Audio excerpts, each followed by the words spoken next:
주권방송 가난한 교회를 향한 시대의 징표 성서강좌 14번째 시간입니다. 저는 신성국입니다. 그리고 우리 해방신학연구소 소장 김근수 소장님과 함께 이 강좌를 진행하고 있습니다.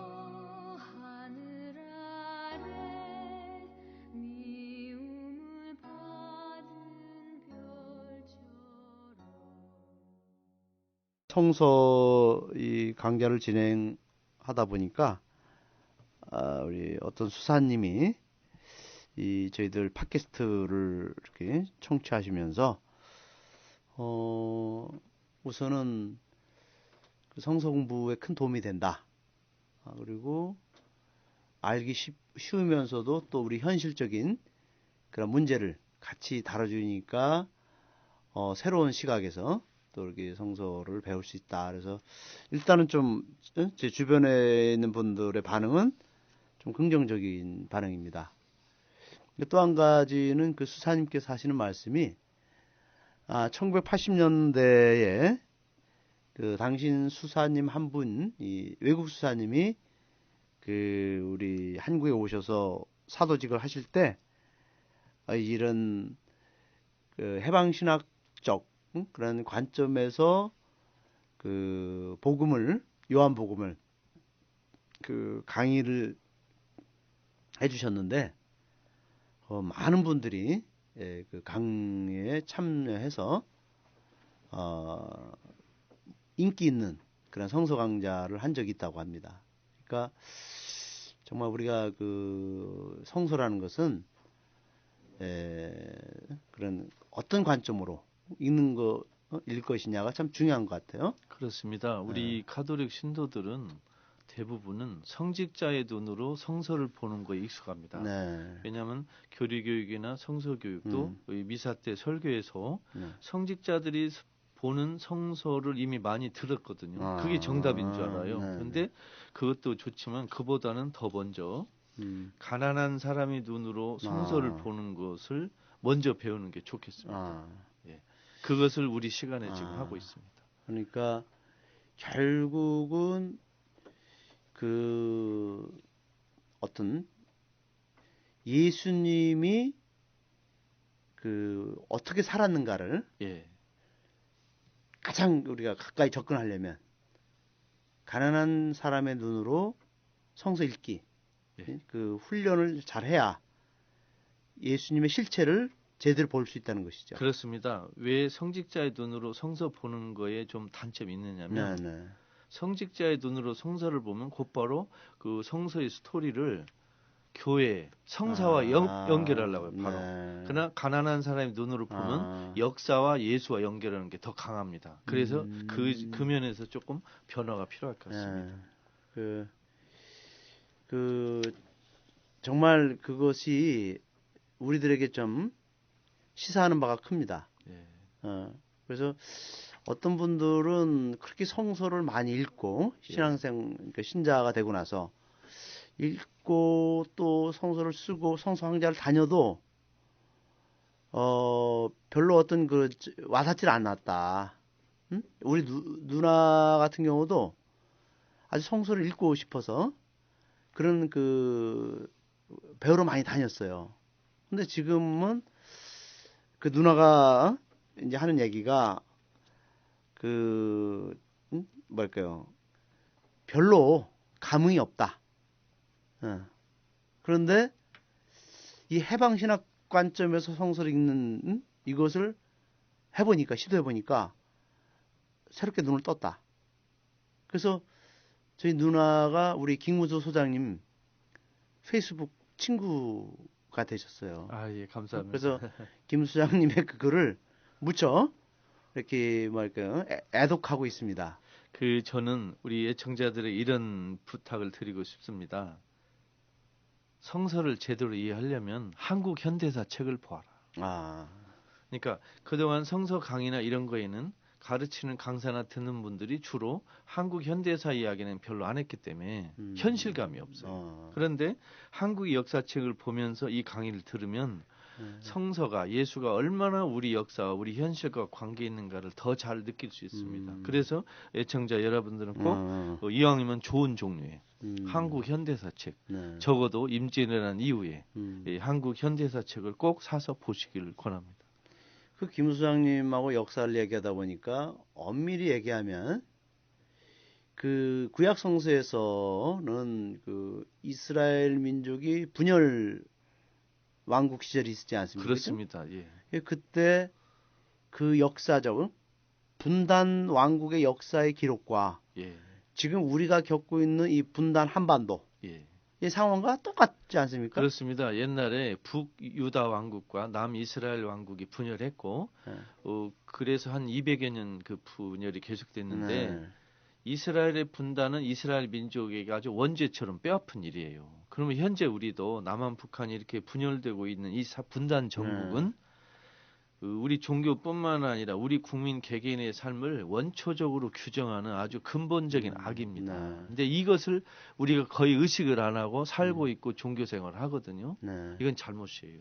그러니까 분단의 그 분단 양분된 이런 땅에 사는 우리들이 남북의 이스라엘의 민족의 분단을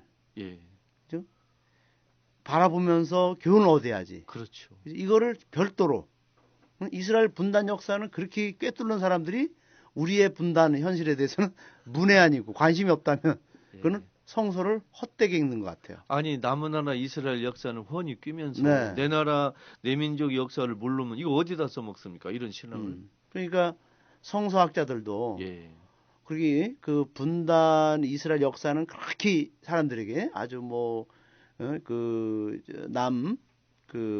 유다 그리고 북이스라엘에 대해서는 뭐 조목조목 그때 열왕기에서는 뭐 어느 왕 때는 뭘 했다고 그렇게 조목조목 신자들한테 성서를 잘 가리키면서 우리나라의 분단 문제에 대해서는 한 줄도 언급하지 않아요. 아니 나무 집 숟가락까지 끼는 사람들이 자기 집 숟가락을 모르고 있어요. 이러면 말이 안 되죠. 그러니까 우리나라의 이 성서 공부가 그렇게 진척되지 못하고 늘 제자리 걸음하는 이유가 아마도 우리의 현실을 간과하다 보니까 우리의 문제를 등한시하다 보니까 사람들이 더 이상 매력을 못 느끼는 것 같아요. 아주 좋은 중요한 지점을 지적하셨습니다. 제가 독일에서 신약성서 공부할 때 비슷한 고민이 있었습니다.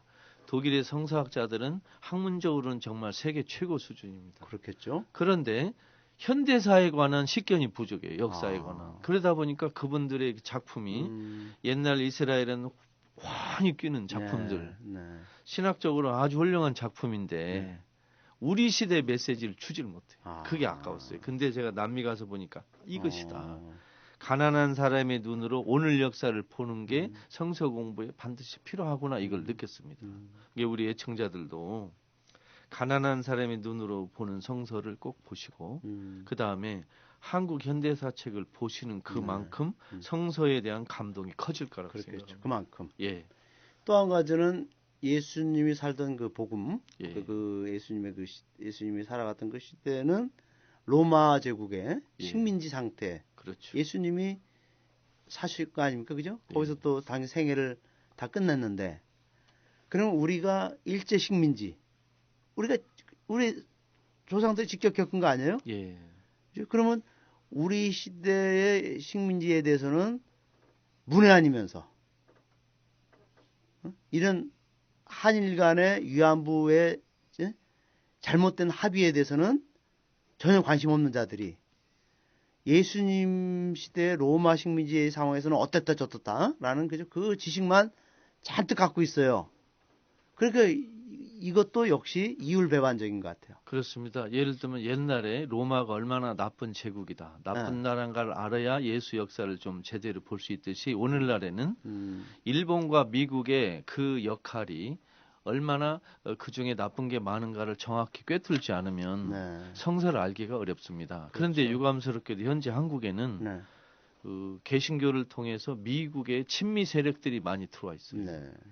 그러다 보니까 오히려 그리스도교가 미국의 실체를 폭로하는 게 아니고 오히려 미국의 선전 부대가 된 거예요. 그러니까. 그러다 보니까 이 우리 그 신도들이 이 우리 현재 역사를 제대로 아는데 좀 많이 불리합니다. 그래서 우리 카톨릭 신도들이라도 네. 이 성서를 강의를 듣는 애청자들이라도 일본과 미국의 국가 이익이 얼마나 우리에게 불리한가. 그 두 나라의 정체를 정확히 꿰뚫는 게 성서 이해에도 도움이 된다고 말씀드리고 싶습니다. 그러니까 우리 민족사, 우리 현대 근현대사를 같이 성서와 함께 읽어야 그럼요. 성서의 진면목을 우리는 제대로 파악할 수 있다. 그렇습니다. 네, 아주 우리에게 또 새로운 그러한 그 성서 읽기 방법입니다. 예.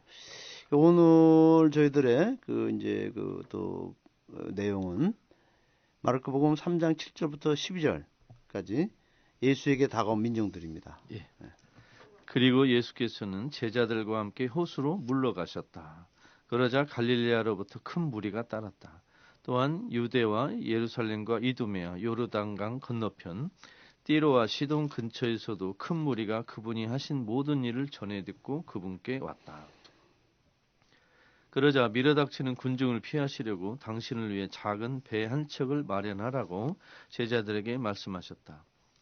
그분이 많은 일을 낫게 하셨으므로 병고에 시달리는 이들은 누구나 그분을 만지려고 그분께 밀려들었던 것이다. 또한 더러운 귀신들은 그분을 보자 그분 앞에 엎드려 당신은 하느님의 아들입니다 하고 소리 질렀다. 그러자 그분은 당신을 밝히지 말라고 그들을 몹시 꾸짖으셨다. 네, 고맙습니다. 그 먼 곳에서도 예수를 보러 또 만나러 군중이 많이 밀려듭니다. 예. 어떻게 예수님이 이렇게 아주 인기 스타로 또 부각이 되네요. 근데 그 당시에는 뭐 교통, 통신, 언론이 발달하지 않은 시대이기 때문에 우리 생각보다는 예수님이 널리 알려진 인물은 아닐 것입니다. 네. 근데 여기서 이렇게 사방에서 군중이 밀려왔다고 한 것은 예수님의 그 초기 활동이 많은 그 관심을 끌어당겼다라는 걸 그 성서 저자가 말하고자 하는 것 같습니다. 그 사람들에게 이렇게 관심을 불러일으켰던 한 인물이 예. 그러면 그 당시에 그 이스라엘 사람들이 어떤 그 새로운 인물에 대한 기대, 그죠? 어떤 초인에 대한 그 뭐랄까 그 어떤 초인을 기다리는 그것이 무척 열망이 강했던 것 같아요. 그렇습니다. 그때는 왜 이제 그게 그런 것을 가졌을까요? 그 사람. 첫째 식민지 치하였기 때문에 네. 해방되고 싶었던 거예요. 그리고 로마 군대에서 시달리는 유다 백성들을 군사적으로 해방시켜줄 지도자를 기다린 거예요. 인물을. 예를 들면 신부님 오늘 우리 대한민국 사람들은 누구를 기다립니까? 빨리 이 정권이 끝장나기를 기다리잖아요. 그렇죠. 이 사악한 정권, 예.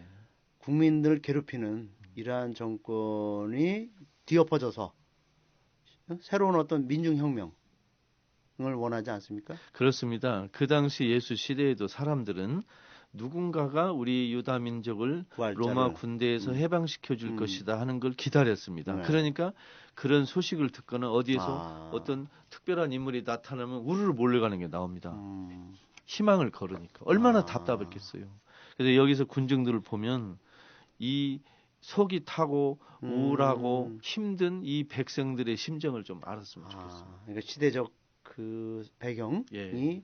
예수님께로 군중들이 막 몰려가는 이것이 실제로 많은 사람들이 몰려갔느냐 이걸 떠나서 예. 사람들이 얼마나 시대적으로 억눌리고 그리고 힘들렸으면은 이제 어떤 초인 위대한 어떤 지도자를 기대하렸네요. 지금 우리 남한도 마찬가지 아닙니까?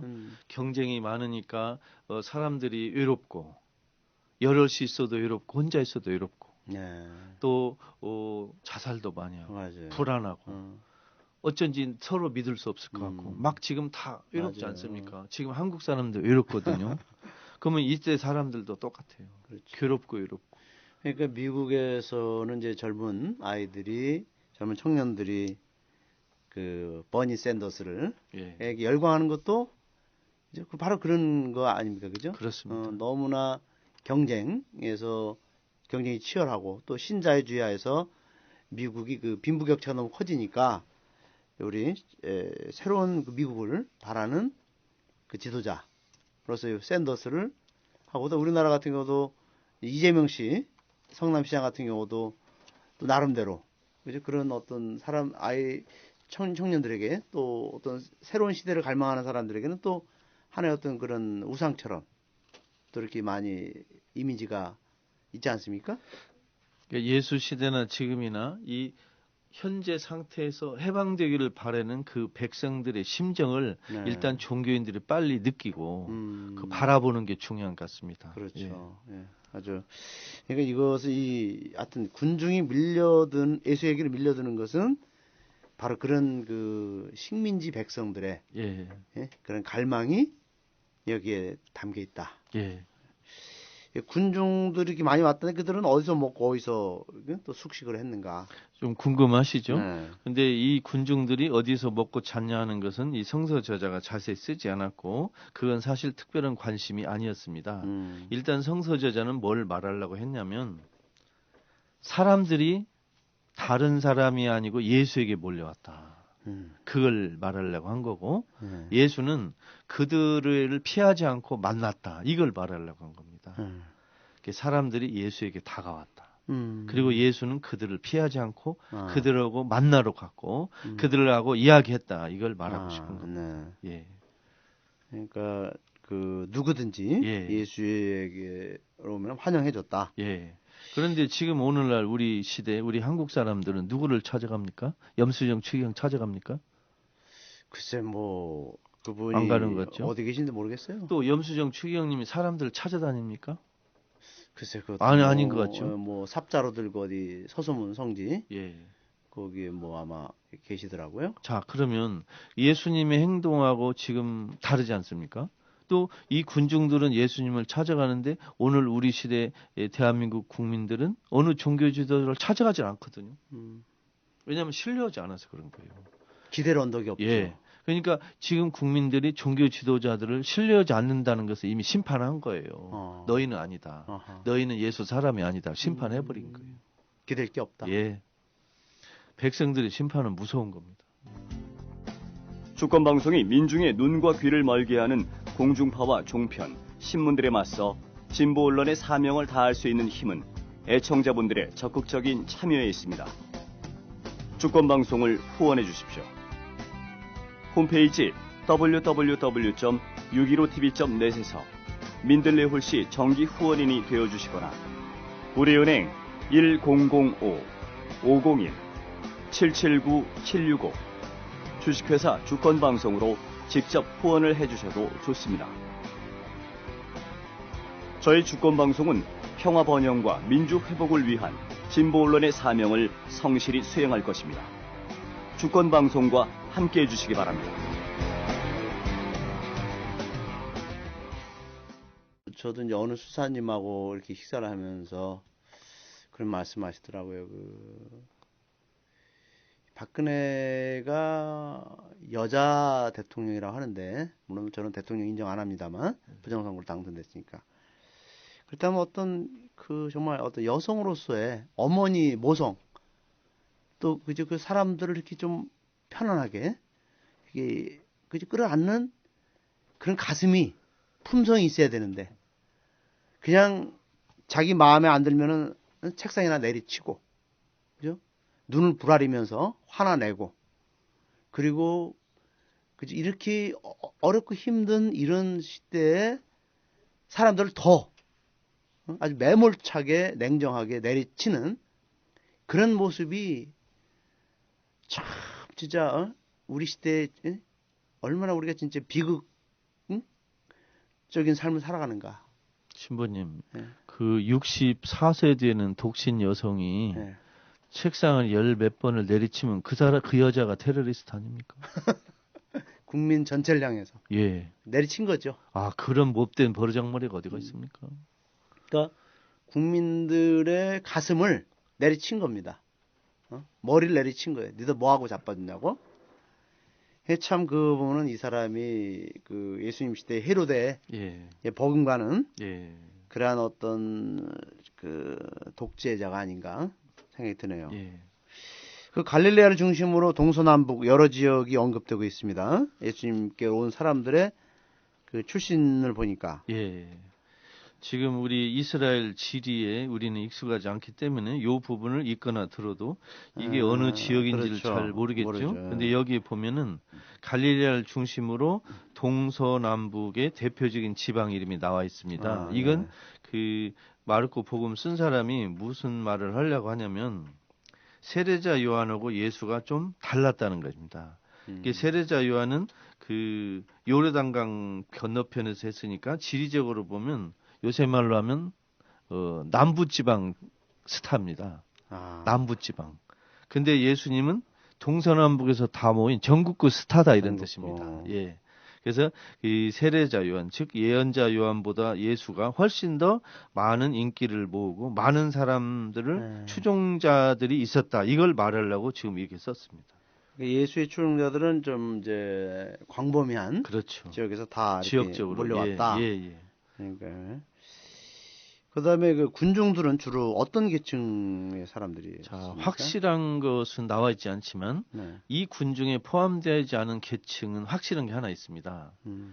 지배층들은 없었습니다. 지식층들도 없었습니다. 그러니까 지배층인 사두가이, 그 지식층인 바리사이, 또 예루살렘에서 상류층들은 거의 없었습니다. 그 예수 당시의 군중들은 우리 베네딕토 16세 전임 교황의 분석에 따르면 약 95%가 빈민층이었다고 합니다. 95%가. 그러니까 예수를 따라온 사람 중에 대부분은 다 빈민층이다. 그러니까 예수 운동은 빈민 운동이고 갈릴리 농촌 지역이기 때문에 농민 운동이다. 이렇게 말하고 싶습니다. 예수님은 그 낙하산을 타고 내려온 상류층 사람들부터 시작한 게 아니고 두더지처럼 밑바닥에서 기층에서 바닥에서 시작한 변두리 지방에서 시작한 그런 분입니다. 이걸 말하려고 했습니다. 그러면 여기서도 예수님의 관심 대상과 또 예수님이 그 만나고 싶었던 사람들은 다 이제 빈민 그렇습니다. 치면서 그 주변부 사람들이었는데 그 예수님은 왜 그런 사람들과 접촉을 했습니까? 뭐 부자, 지식인, 종교인들도 그 좀 만날 수 있지 않았는가? 이게 사실 학자들이 많이 궁금하고 저도 개인적으로 무척 궁금했습니다. 왜냐하면 예수님이 당신의 활동을 하기 전에 30여 년 동안 사실은 은둔 생활을 했지 않습니까? 평범하게. 그러면 예수님이 세상에 나타날 시점을 본인이 계산했을 거고 나타나고 나면 어디에서 누구와 함께 어떤 표로 할까 하고 고민을 많이 했을 겁니다. 그럼 예수님은 이런 길이 있었습니다. 바로 예루살렘에 가서 예루살렘의 그 대사제들과 면담을 하거나 또 예루살렘의 그 율법학자들하고 뭐 이렇게 논쟁을 하거나 설득을 해서 수도권의 중산층을 자기 그 지지 세력으로 확보하고 예루살렘으로부터 전국 각 지방으로 운동을 펼칠 수도 있었습니다. 근데 그걸 하지 않았어요. 그걸 하지 않고 예수님은 예루살렘에서 먼 지방에서 수도권을 중심이 아닌 지방을 중심으로 지방. 또 도시가 아닌 시골을 중심으로 지식층이 아닌 문맹층을 중산층이 아닌 빈민층을 중심으로 완전히 예수님은 밑바닥 운동을 시작한 분입니다. 저는 전 세계 수많은 그 정치적인 사회적인 운동 중에서 예수처럼 가장 빈민들하고 이 깃발을 든 건 사실 처음 봤습니다. 이런 경우는 거의 없습니다. 이것은 공자 부처도 이렇게 안 했습니다. 다른 종교 운동도 예수처럼 빈민을 주로 지지 세력으로 한 것은 없습니다. 그게 우리 그리스도교의 특징입니다. 참 예수님의 진면목이 여기서 드러나네요. 또 그분이 그렇습니다. 지향했던 그런 어떤 그 복음 선포의 그 목적, 또 이제 결국 빈민들이었는데 예수님은 가난한 사람들을 단순히 설득 대상으로 여긴 게 아니고 공동 주체로 한 거예요. 운동의 공동 주체다. 우리는 보통 가난한 사람은 조작 대상, 언론으로 넘길 수 있는, 속일 수 있는, 훈육할 수 있는 이렇게 자꾸 대상으로 볼 수 있지 않습니까? 근데 예수님은 그게 아니에요. 공동 주체다. 그래서 예수님이 제일 먼저 만난 건 부자나 지식인이 아니고 가난한 사람들이었어요. 그럼 오늘날 우리 종교인들도 누구를 먼저 만나야 돼요? 예수에게 배운다면 당연히 가난한 사람을 자주 만나야 되고 먼저 만나야 되죠. 예를 들어 청와대에서 밥 먹으러 오라 하면은 주교들이 쪼르륵 달려갈 일이 아니고 가난한 사람이 뵙시다 하면 즉각 나가야 됩니다. 그렇죠. 근데 과연 그렇게 하고 있느냐? 그렇죠. 오히려 더 이 벽이 높죠. 명동성당 보십시오. 뭐 계속 담장을 쌓고, 그리고 가난한 사람들이나 또 약자들이 아예 오지 못하게 그 깨끗하게 그렇게 또 관광지로 전락을 했죠. 그러니까 결국 예수와는 점점 멀어지는 그런 교회의 모습. 또 사람들은 이제 거기에 아무 기대도 하지 않고, 아무 어떤 희망을 갖지 못해요. 신뢰도 잃어버렸고. 그 다음에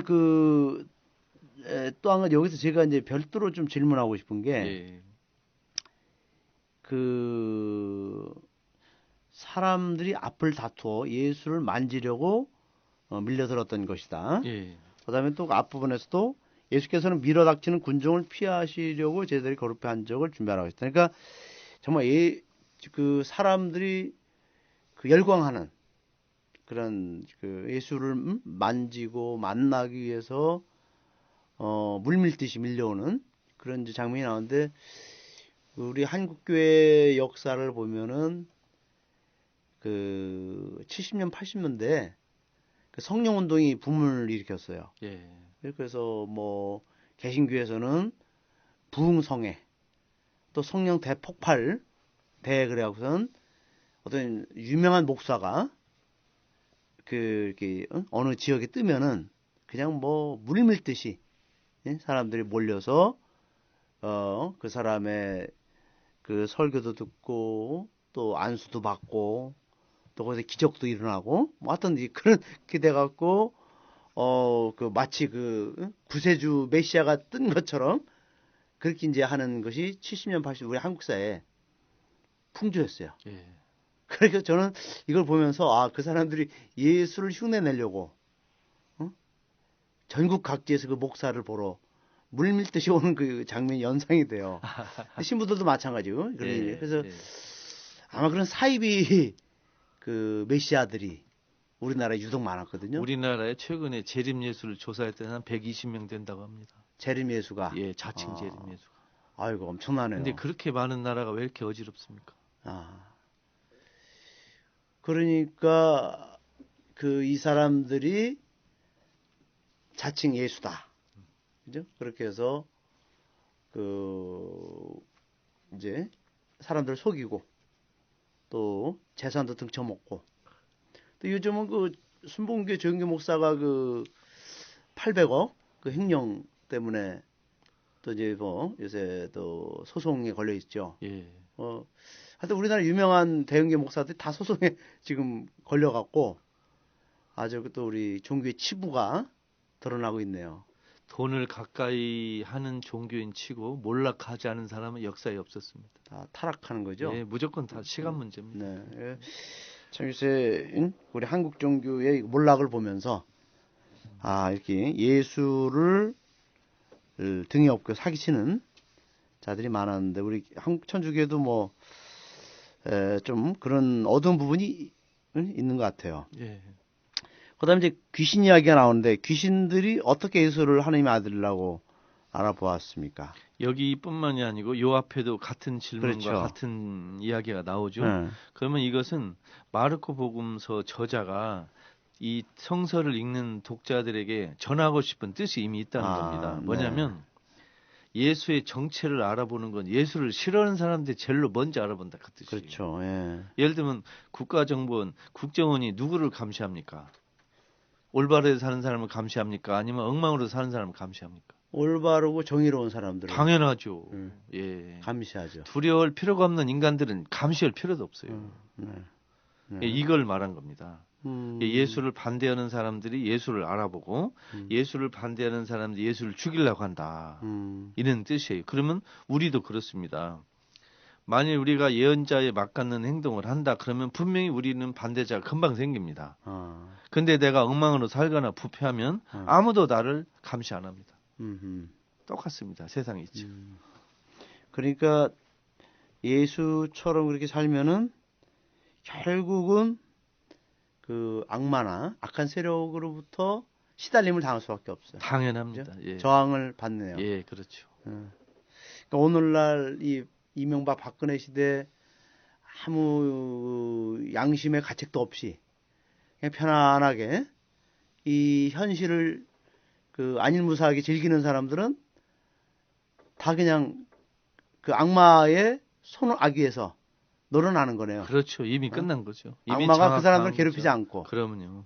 만일 악마가 나를 괴롭히지 않으면 대체 내 생활이 얼마나 엉터리면 저쪽에서 쳐다보지도 않을까. 이렇게 한번 의심해야 됩니다. 네. 예를 들면 어떤 주교가 내가 어디 가도 아무도 관심 없고 나를 박해도 안 하고 그러면 당신이 박해받을 일을 안 했기 때문에 그런 걸 알면 돼요. 그러니까 이렇게 지금 이 박근혜 정권에서 이렇게 불의가 만연하고 부정부패, 윤리적 타락, 그죠? 모든 것이 다 무너진 이 세상에서 아무런 고민 없이 그냥 세상 뭐 다 그런 거야. 나는 뭐 신경 안 써. 사람들이 어떤 불행에 닥쳐도 나는 관심 없어. 나 하나만 잘 먹고 잘 살면 돼. 라고 우리 성직자들이 또 우리 신자들이 그런 그 무감각하게 산다면 그 사람들은 이미 악의 손에 이제 잡혀 있는. 그렇습니다. 예를 들면 어떤 신자가 매일 미사를 나가고 레지오마를 열심히 참여하고 묵주기도를 많이 한다 하더라도 이 험악한 세상을 보고 밤에 발 편히 뻗고 자고 아무 감각과 미안함과 저항도 없이 편하게 산다면 과연 그 사람이 예수를 알고 있을까? 그리고 이렇게 어두운 세상에 마음 편히 가끔 골프장 가서 이렇게 즐기고 하는 신부 같으면 그 양반이 과연 예수를 아는 사람일까? 의심 간다는 거죠. 그러면 저는 이 생각이 드네요. 그 사람들은 소극적이 아니라 적적인 악을 범하는 거죠. 그렇죠. 악이죠. 예. 예? 그 사람이 뭐 누구에게 사기를 치고 누구를 그 죽이고 해야지 않았다 하더라도 이런 세상에서 침묵하고 그냥 안일하게 책임감 없이 사는 건 이미 악의 손을 잡고 그들을 지지해주는.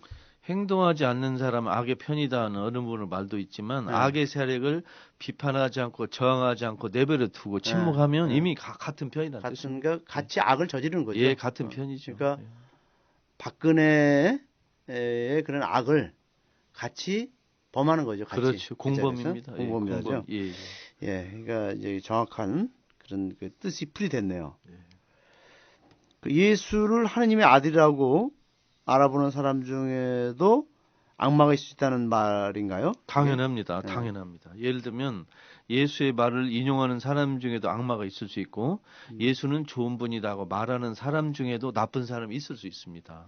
예를 들면 우리 성당 신도 중에도 저는 예수님 존경해요. 정말 훌륭해 하셔도 그렇게 말하는 신도도 새누리당을 찍거나 예를 들면 박근혜를 칭송하면 분명히 이건 악의 세력입니다. 악이죠. 예. 그러니까 예수를 입술로 고백하는 것은 그게 중요한 게 아니다. 예, 그렇습니다. 악마를 꾸짖을 때 쓰는 단어가 있고 또 베드로를 꾸짖을 때 단어가 같은 건가요? 그렇습니다. 놀라운 일입니다. 예수님이 악마를 꾸짖을 때 꾸짖었다라는 그리스 동사하고 베드로를 꾸짖었을 때 꾸짖었다라는 그리스 동사가 똑같습니다. 이게 뭔 말이냐면 예수님은 베드로를 꾸짖을 때 악마를 꾸짖는 것처럼 매몰차게 꾸짖었다는 것입니다. 그러니까 예를 들면 지금 예수님이 한국 땅에 오시면 예를 들어 무신론자, 불의한 세력을 꾸짖을 때 꾸짖는 말하고 주교들을 꾸짖을 때 쓰는 말이 똑같을 거라는 것입니다. 이건 무서운 일 아닙니까? 그러니까 나도 예수님이 혼나면 악마처럼 나 혼난다. 예수님이 나를 악마와 비슷하게 취급할 수도 있다. 이런 두려움을 갖고 우리가 올바로 살도록 노력해야 하겠습니다. 그 말을 제가 지금 해석을 들으니까 그게 생각이 나네요. 예수님이 베드로에게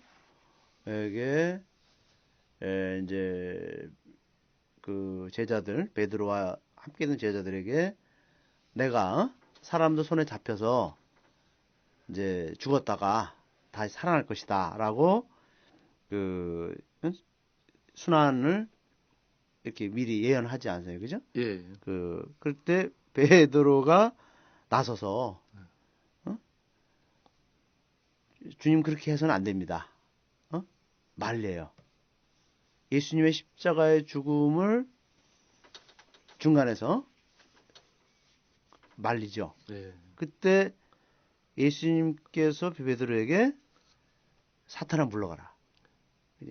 너는 하느님의 일은 생각하지 않고 사람의 일만 생각하구나. 그래서 예. 그때 아주 꾸짖었죠. 그렇죠. 사탄이라고 베드로에게 아주 제일 큰 모욕적인 얘기를 했어요. 그렇습니다. 그 귀절은 예수님이 다시 오시면 추기경이나 주교에게 사탄이라고도 할 수 있고 물러가라고도 할 수 있고 호되게 당할 수 있다는 걸 말한 겁니다. 예를 들면 교황님이 오셔서 어떤 좋은 말씀 하셨는데 어느 주교가 빈정될 수 있어요. 실제로 빈정된 주교도 있고 그렇죠. 서울에 조모 주교가 있어요. 빈정됐고 교황님 그러시면 안 되죠 하고 마음속으로 싸울 수도 있어요. 그러나 예수님은 악마를 꾸짖을 듯 혼낼 수도 있어요. 그 사탄이라고. 주교에게 사탄이라고 할 수도 있고 우리 자신도 그렇게 혼날 수도 있죠. 우리는 언제든지 하느님의 일을 하지 않으면 예. 우리는 그냥 사탄이죠. 그러면 뭐 사탄이 따로 있는 게 아니고. 예. 예. 그럼 오늘 이제 이 김 소장님께서 예. 종합적으로 좀 이렇게 마무리를 좀 예. 해주시면 고맙겠습니다. 군중들이 예수께 밀려왔습니다. 오늘날 한국의 어느 가난한 사람이 어느 추기경과 주교에게 물밀듯이 밀려오는지 묻고 싶습니다. 만일 한국의 어느 추기경이나 그 주교가 거리를 산보하면 사람들이 밀려들어서 악수를 청하고 사인을 받으려고 하고 하소연을 하려고 할지 아니면 침을 뱉고 갈지 빈정거릴지 저는 그게 걱정됩니다. 이런 모습을 보면서 우리 자신을 포함해서 우리 한국교회가 좀 회개하는 그런 귀절로 삼았으면 좋겠습니다. 군중들이 예수께 다가왔기도 했지만 예수님도 군중에게 다가갔습니다. 그러면 우리 시대 종교인들도 사람들이 나를 찾아오라고 기다리지 말고 사람들이 있는 고통의 현장으로 찾아가는 것이 먼저 찾아가는 것이 중요하다고 말씀드리고 싶습니다. 네. 정말 지금 이렇게 어떤 우리 국민들이 기댈 언덕이 없고 예. 또 정말 그 희망을 잃어버린 그리고 앞이 캄캄한 이런 참 힘든 그런 시대에 어른들이 우리 국민들을 손잡아주고 국민들이 정말 찾아갈 그런 어른이 없다는 게 특히 우리가 종교인 지도자들에게서 그런 것을 볼 수 없다는 게 또 하나의 그 비극 같아요. 그렇습니다. 저는 한국에 40여 분이나 되는 주교님들에게 이렇게 호소하고 싶습니다. 물론 보이지 않는 곳에서 알게 모르게 다 좋은 일을 하시는 거 다 알고 있지만 조금 더 현장으로 고통받는 백성들이 있는 곳으로 좀 나오십시오. 숨어 있지 말고 주교관을 벗어나서 사람들이 있는 현장으로 좀 제발 좀 나와 주십시오. 그게 예수님이 보여준 그러면 우리 목자의 길이죠. 그럼 또 한 가지는 그 브라질의 그 도멜드 까마라 대주교가 또 이렇게 좀 생각이 납니다. 그분께서 그 얼마나 그 민중의 편에서 많은 활동을 했습니까?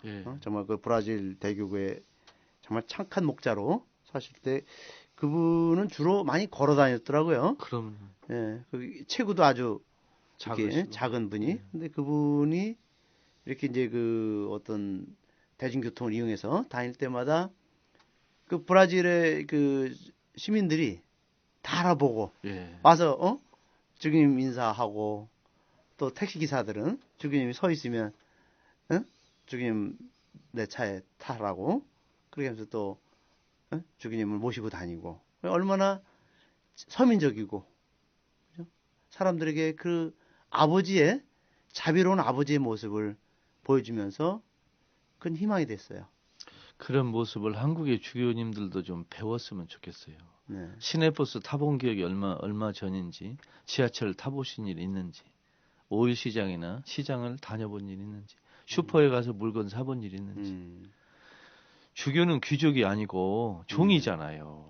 귀족처럼 좀 그렇게 살지 말고 좀 사는 곳부터 좀 벗어나고 좀 그렇게 하셨으면 좋겠습니다. 그분들이 매일 복음을 읽는데 예.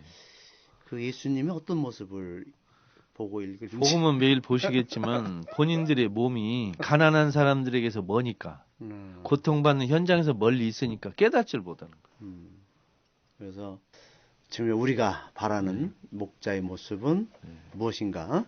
오늘 또 우리 복음을 통해서 알 수가 있네, 그죠? 우리 민중들의 그 외침, 또 민중들의 그 가슴에 품은 그 한을 이렇게 좀 풀어줄 수 있는 우리 목자들을 우리는 또 기대하고 있습니다. 네, 우리 또 함께 이 시간 이렇게 알차게 꾸며주신 김수환님께 진심으로 감사드립니다. 감사합니다.